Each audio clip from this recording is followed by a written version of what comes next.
In a quiet stone village at the edge of a mountain, there lived a sculptor named Elias. He was known for his precision, not for his art, not for his masterpieces, but for his obsession. They said he could see flaws no one else could see, a curve slightly uneven, a shadow slightly misplaced, a breath of imbalance in marble. But there was one problem.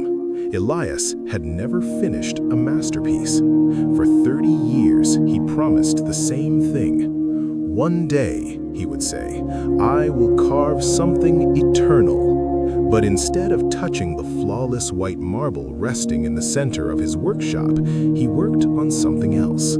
Behind his house, on a quiet patch of land facing the valley, Elias carved limestone. Every day, every morning, every season, he carved his tomb. The villagers whispered, "Why would a living man build his own grave?" But Elias never answered. He chiseled carefully, measured perfectly, smoothed every edge.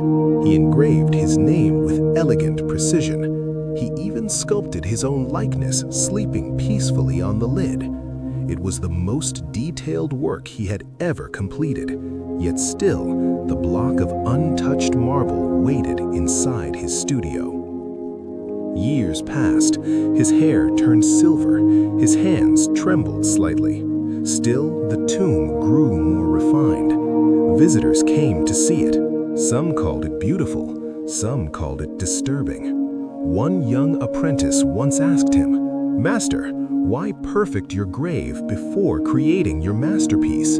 Elias paused, then replied quietly, "Because only a man who accepts his end can finally begin." But he did not begin, not yet. Instead, he carved deeper. He etched symbols of time, of decay, of stillness. The tomb became flawless, cold, precise, final. And yet, the marble inside remained untouched. One winter evening, a storm struck the mountain. Wind howled like an animal. Lightning cracked the sky open. Elias stood at his window, staring at the tomb illuminated in flashes of white light. For the first time, he felt something unfamiliar. Not fear, not pride, but regret. He realized something chilling. He had spent decades preparing for death so he would feel worthy to create. He believed securing his end would free him from fear, but instead, it had delayed his life. The next morning, Elias walked into his workshop. He stood before the untouched marble. 30 years. It had waited longer than anyone. He raised his chisel, but his hands shook, not from age, from truth. He understood something terrifying. Perfection had been his excuse. The tomb had been safe. Death was predictable. But creation meant risk. Creation meant imperfection. Creation meant being seen.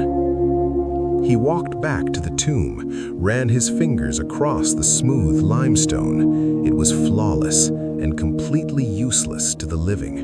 In that moment, Elias made a decision. He struck the tomb with his hammer, once, twice, again. Stone cracked, pieces fell, the perfect edges shattered, the engraved name split in half.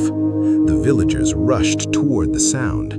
They watched in disbelief as the old sculptor destroyed the finest thing he had ever made. Dust filled the air. Silence followed. Elias stood among the broken limestone, breathing heavily. For the first time in decades, he felt alive. He returned to the marble, and this time he did not measure. He did not hesitate. He carved, boldly, imperfectly, fearlessly. Days turned into weeks, weeks into months. He slept beside the stone. He laughed when mistakes appeared. He adapted. He flowed. And slowly a figure emerged. Not flawless, but powerful. A human form breaking free from stone. Not lying still, but rising. When it was finished, the villagers stood in awe. It was unlike anything they had seen. Raw, emotional, alive. It was not perfect, but it breathed. Elias looked at it with tears in his eyes. All those years, he thought genius required confronting death, but he had misunderstood. It required confronting fear. Months later, Elias passed peacefully in his sleep. There was no grand tomb waiting for him, only earth, simple and honest.